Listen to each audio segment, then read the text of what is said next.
4 বছর আগে সিদ্ধার্থ যখন জোনাকিকে বিয়ে করতে চেয়েছিল তখন আপনি রাজি হননি কেন? কারণ তখনও বেকার ছিল। তাহলে আজ রাজি হলেন কেন? কারণ ওর কাছে একটা চাকরি আছে। তাহলে স্যার আসলে আপনি জোনাকির বিয়েটা কার সাথে দিচ্ছেন? সিদ্ধার্থর সাথে, ওর চাকরির সাথে। জীবনে ভালো থাকতে গেলে, সুখী হতে গেলে একটা চাকরির দরকার হয়। আমি সিদ্ধার্থের সাথে আমার মেয়ের বিয়ে দিতে চাইছি কারণ ও একটা ভালো চাকরি করে। ও আমার মেয়েকে ভালো রাখতে পারবে, সুখী রাখতে পারবে। না স্যার, আপনি আপনার মেয়েকে সুখে দেখতে চান না, আপনি চান আপনার মেয়ে যেন আরামে থাকুক। আমরা যদি সত্যি কাউকে ভালোবাসি তাহলে তার সাথে বাসে বসে যেতেও আমাদের কোনো অসুবিধা হয় না, কিন্তু যদি না ভালোবাসি তাহলে মার্সিডিজ বেঞ্জে বসেও আমরা আনন্দ পাই না। টাকার অঙ্কে যদি সুখ মাপা যেত তাহলে আমার বাবা মা 25,000 টাকা কামিয়ে সুখী থাকতে পারতো না স্যার।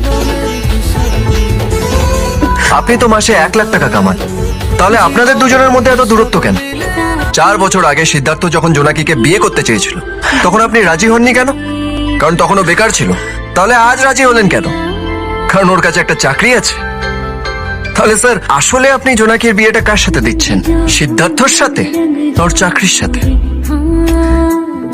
জীবনে ভালো থাকতে গেলে, সুখী হতে গেলে একটা চাকরির দরকার হয়। আমি সিদ্ধার্থের সাথে আমার মেয়ের বিয়ে দিতে চাইছি কারণ ও একটা ভালো চাকরি করে। ও আমার মেয়েকে ভালো রাখতে পারবে, সুখী রাখতে পারবে। না স্যার, আপনি আপনার মেয়েকে সুখে দেখতে চান না, আপনি চান আপনার মেয়ে যেন আরামে থাকুক। আমরা যদি সত্যি কাউকে ভালোবাসি তাহলে তার সাথে বাসে বসে যেতেও আমাদের কোনো অসুবিধা হয় না, কিন্তু যদি না ভালোবাসি তাহলে মার্সিডিজ বেঞ্জে বসেও আমরা আনন্দ পাই না। টাকার অঙ্কে যদি সুখ মাপা যেত তাহলে আমার বাবা মা 25,000 টাকা কামিয়ে সুখী থাকতে পারতো না স্যার। আপনি তো মাসে 1 লাখ টাকা কামান, তাহলে আপনাদের দুজনের মধ্যে এত দূরত্ব কেন?